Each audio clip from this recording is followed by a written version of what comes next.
Yeah, baby, it's Power 105.1 New York's hip hop and R&B. Honey German, and we are sitting down with someone who's doing a lot, someone who I researched and amazed me. You guys know I want to give back, and I'm having a tough time, so I'm using the microphone as a way to give back.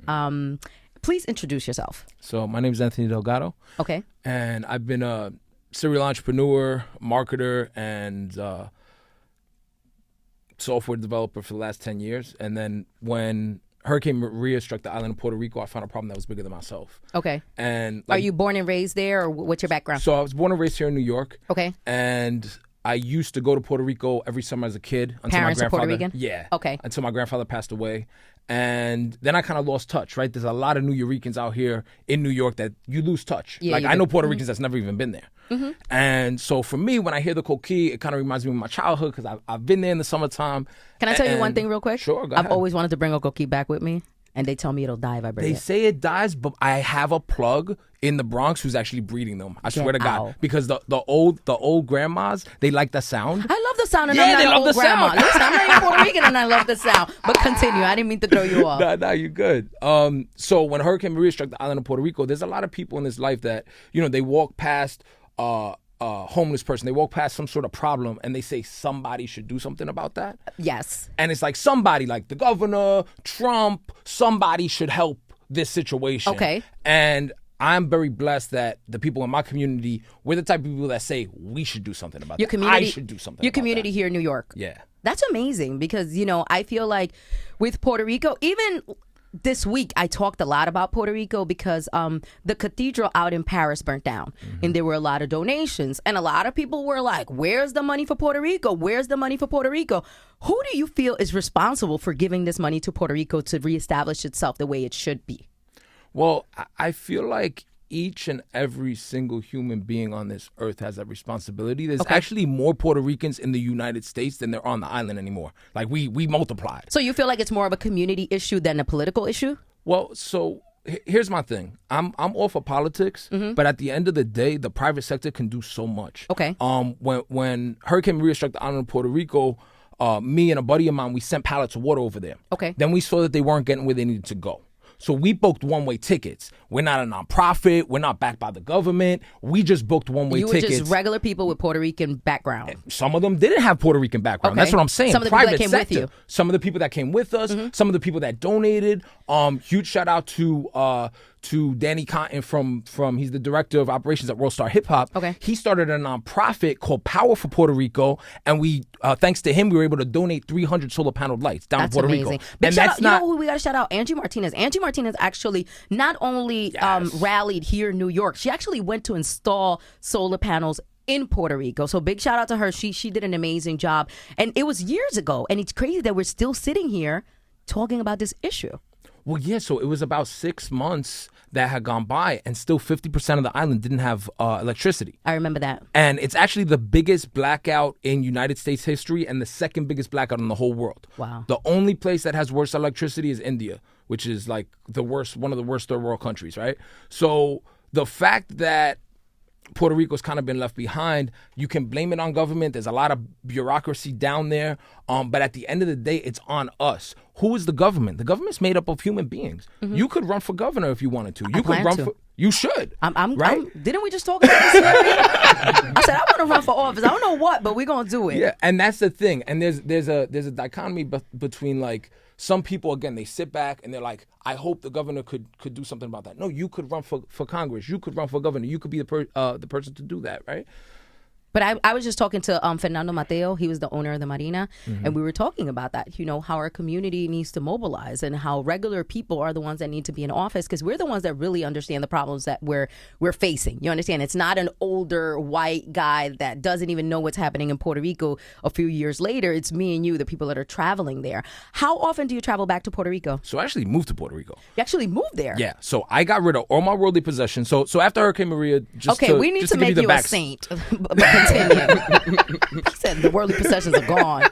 So after Hurricane Maria, we went down there. We gave away 300 solar paneled lights. Shout out to JetBlue as well. JetBlue was very instrumental on that. Amazing. We had like big bags of lights. Okay. And that's not supposed to go on the plane.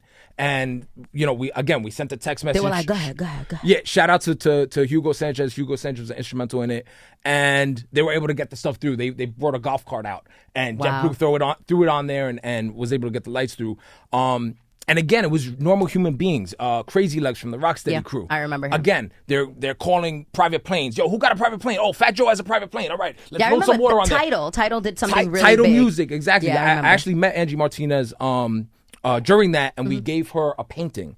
So there was a painting that we had made that shows Puerto Rico and the aftermath, and we actually gave that to her to say thanks. That's amazing. For her giving back. But again, it was normal human beings. Angie Martinez stepped up and said, okay, I'm Boricua. Okay, let me call my people at Title. Let's make this happen, right? But it's human beings that pick up the phone and just make it happen. So you know what's great about our conversation that we're having right now? That you're not putting the blame on the government. You're being proactive. You're not being reactive. You're telling us we as a community can give back. We can fix things, because I feel like a lot of people that I sit down and talk to about the state of Puerto Rico either wants to blame the government agencies in Puerto Rico, or they want to blame Donald Trump.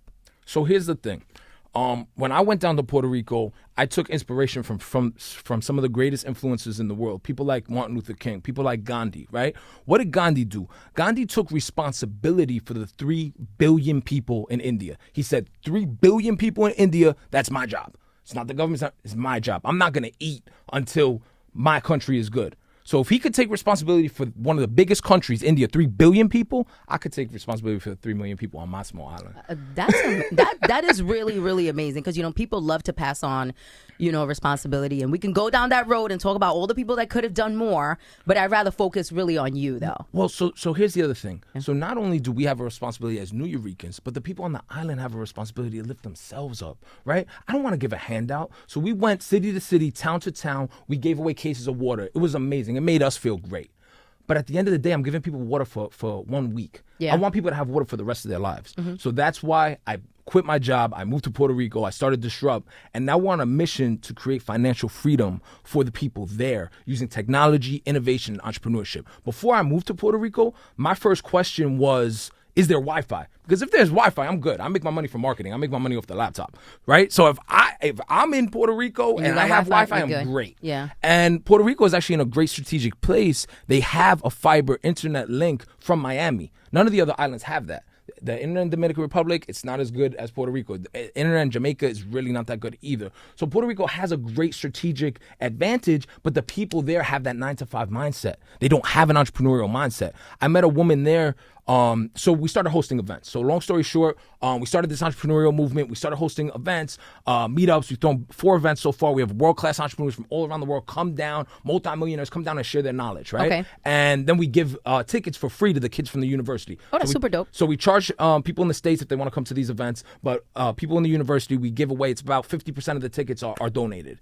And I met a woman who came to one of the events. She's like, I took a week off of work to come to this event because it was really important to me. I have a master's degree in sales and marketing, and I make $20,000 or $30,000 a year, because in Puerto Rico, that's what the salary is. But the thing is, I know there's how many remote jobs. She could be working for a company in New York. She doesn't have to be an entrepreneur. 100%. Every time I call other places, I'd be like, where am I talking? And they're like, you're in India, you're in Dominican Republic. So, as long as you got a computer and some type of setup, you can be working, for Germany, France, you can be working in any which way. So what you guys are doing is you guys are giving them tools to actually have a better opportunity financially. So the concept, what I've coined the phrase as augmented education. Okay. So we're not disrupting the entire education. We're not saying throw it out and do disrupt instead. We're going into the universities. We're going into the high schools, doing these workshops to plant seeds in these child's minds. Right. We went to a high school and there was a girl who's making necklaces and bracelets. So we're telling her, hey, you could start a Shopify store. Hey, you could go on Instagram. Hey, there's ways for you to actually be an entrepreneur from where you are. And you plant that seed. 5-10 years down the line, you don't know where she's going to be. So let me ask you a question. Is it really that the hustler mentality that, let's say, me and you have hasn't been brought onto the island? Are they just kind of like just chill, relax, enjoying the island life? They're not really out here like hustling and trying to... We come up with schemes in this room all the time. Earlier today, I said, I just got this check. I'm going to invest this. I'm going to open up a business. Do you feel like the people back in the island are not really in tune with that? So there's definitely an a culture of 9 to 5, right? Especially in the middle class, right? In the middle class, everyone's like, go to school, go to college. A lot of people don't know this. Puerto Rico has the highest percentage of college-educated people out of any 50 states. You look at New York, you look at California, you look at any state, if you want to consider Puerto Rico a state, highest percentage of college-educated people. So the mentality is go to school, get a degree, and go get a job. Now, if you follow the educational system, if you follow the economy in the United States, that's not working here either. So over there, it's really not working. Yeah. Right? I have a friend of mine, actually, the person who printed these shirts, he dropped out of college to pursue his dream of creating a printing press, right? And I remember he was going to school, and he's like, oh, yeah, I'm going to school, and I'm trying to run my business. I was like, bro, what are you doing? Just like, the school isn't going to give you anything to run your business. So that problem already exists here in the United States. The educational system is already out of date here in the United States. They're not teaching coding. They're not teaching marketing. They're teaching marketing from 40 years ago. They're telling you to send Post-its in the mail, right? So the educational system in the United States is already messed up. In Puerto Rico, it's like 5 years behind. Wow. That's crazy. And you mentioned Puerto Rico in comparison to one of the states. How do you feel about, recently I read an article, should Puerto Rico just become another state? So one of the things, I'm against statehood, and I'm not super political. Oh, you're not? No. I am. a lot of people, because when again, you do that type of work, people tend to feel like you're very political, you're very you're very gung-ho, very anti-government sometimes. Well, no, some people have suggested that I run for governor of Puerto Rico, but I think I need 10 years for that. But because I'm down for the private sector. I feel like the one place where I think the government has a place is education. Okay. Because these kids don't have a choice. And they just closed 300 schools in Puerto Rico. Right after the hurricane, they closed 300 schools. Did that have to do with the fact that the schools weren't rebuilt, or does that have to do with the fact that so many Puerto Ricans left the island and didn't stay behind? It's funding.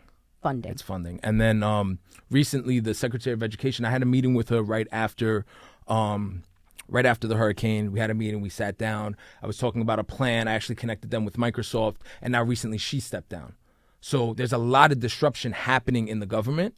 But at the end of the day, these kids don't have a choice. They're going to school, and that's the education that they're receiving. And if you can't afford private school in Puerto Rico, you're in really bad shape. That's pretty much the same thing. Well, Dominican Republic is further back, but if you can't afford private school in Dominican Republic, your education is pretty much going to be trash. So I can understand where you're coming from. So talk to me a little bit more about Disrupt Puerto Rico. Like, how is it that you guys are touching in different areas when it comes to the rebuilding, the rebranding, and the reestablishing of the island as a whole? Definitely. So our whole thesis is that all you need to succeed is Wi-Fi and a dream. Okay. And that's all I need. Right? So if you look at, everyone has hardships. Everyone has hardships. Well, yeah. Their own thing, whatever that is. I'm a woman, I'm Latino, I live on an island, da-da-da. My ancestors, they had to immigrate to Puerto Rico, from Puerto Rico to New York, 1,600 miles over water. Because I thought you were going to say the 1600s. I'm like, Jesus Christ. Conquistador for real. For real. But no, so all that water used to separate you from commerce. Now, if you live in Puerto Rico, you can do business with the whole world. 100%. You're not limited. You can do business with Europe, with New York, with Chicago. You can be on the phone. So our job is to really show the people that are there the opportunities that are there. Because there are a lot of opportunities. People are moving to Puerto Rico. In comparison with a lot of other Caribbean islands, you guys have a lot of opportunity from the Wi-Fi, from the government, from having citizenship. Just the fact that a Puerto Rican person can travel with a blue passport is a huge leg up on a lot of other Caribbean countries. So the fact that you're going over there to wake up their, the little hustler senses and let them know everything that they have available and how much better they have it than a lot of other Caribbean islands is absolutely amazing. Because I feel like sometimes you just have to wake people up.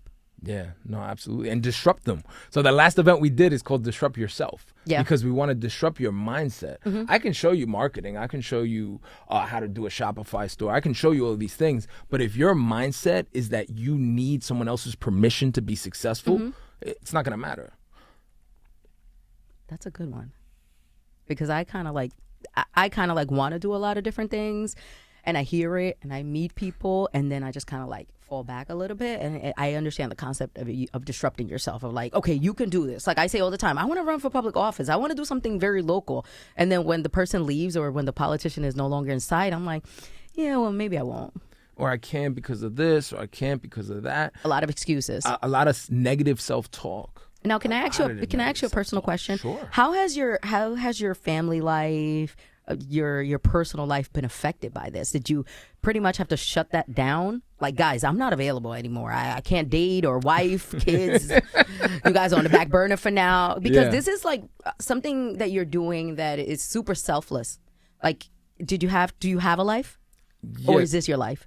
No, this is my life for sure. I mean, I'm going after something that's bigger than myself. So absolutely, there were sacrifices. I mean, I moved to Puerto Rico, and I told you I was there when I was a kid, but I didn't know the island. You don't. I had to learn. I had to learn. Now I'm like an expert. I'm telling everybody, come down.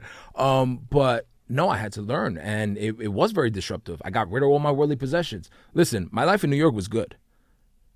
It would have been easy for me to stay here. Yeah. I had my career. I was working at a technology accelerator, had a salary. Things were very They were good here. stable. You could have just easily done what a lot of people did. Someone else will take care of it, or is there a link where I can donate something? Yeah, can I send $10, whatever? And I took it amongst myself to say, no, I'm going to be the change that I want to see in the universe. And I not only am I going to be the change, but I want to inspire other people. So it was crazy. We went down. It was 4 or 5 people. We created a documentary. Shout out to Supermanny. I met my co-founder an hour before the plane there. Wow. An hour before the plane there. He DM'd me, hey, I'm a videographer. I create content. I replied, will you come to Puerto Rico in 24 hours because we're going, right? I hadn't announced that I was going down there. And again, so it's inspiring the greatness in other people and enabling the leaders among us. The leaders in our community, they're going to come from our community. We have to stop looking up. We have to stop asking permission. That's the number one thing that I see in Puerto Rico. There's too much asking for permission. There was so much water. There were so much supplies in the ports. Can I ask you a and question? they weren't giving it out. Yeah.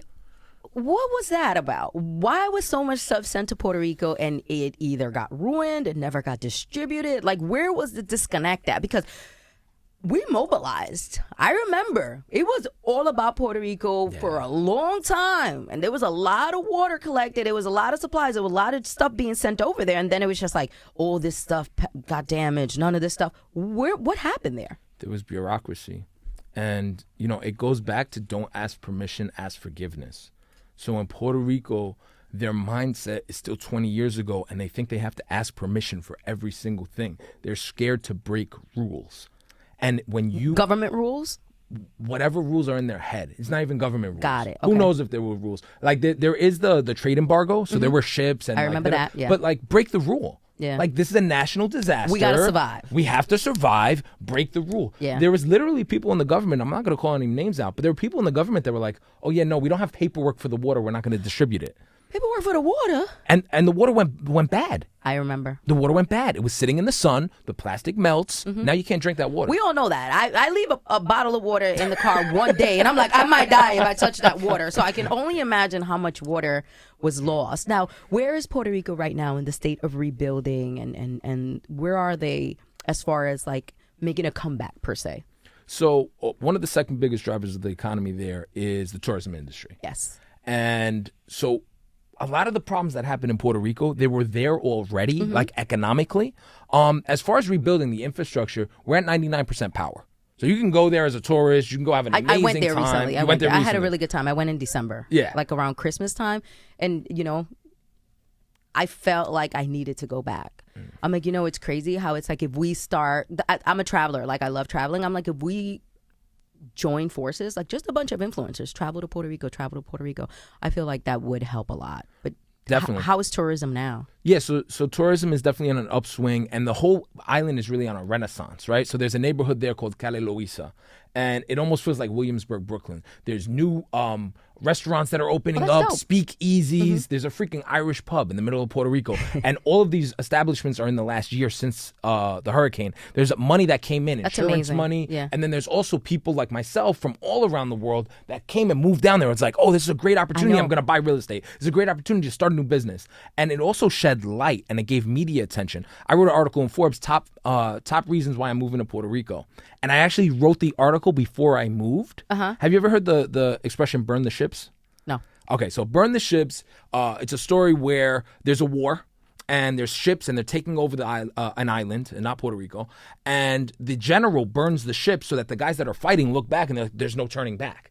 So that's what I had to do to myself. Got So I it. submitted the article to Forbes, and literally the first line is, "Bye, Mom, I'm moving to Puerto Rico, and here's the top 10 reasons why." So if that article gets published, it takes 3 weeks for it to get published. If that article gets published and I'm still in New York, I'm going to feel kind of stupid. Yeah, there's no turning back. Yeah. You got to do it. At that point, you got to do it. But so if you read the article, it goes through some of the reasons why people are moving down there. And there are people from all around the world that are moving there. Gringos. People from... You making me want to move there.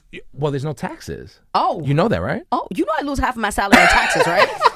I practically don't get paid after I get taxed. So there's 2 laws down there, Act 20 and Act 22. Mm-hmm. And if you move down there and you set up a company, you pay 0% capital gains and 4% corporate tax. So there's entrepreneurs, multimillionaires from all around the world that are moving down there to take advantage from the opportunities. Yeah. And then simultaneously, people from the island are leaving. There was almost, I think, 500,000 people that exited, that went to Like the Great Florida, New Migration, York. yeah. It was a lot of people that left, and a lot of people haven't came back. So there's a mentality that you have to leave the island for opportunity. And, our whole ethos is that you don't. It's to show people you can stay.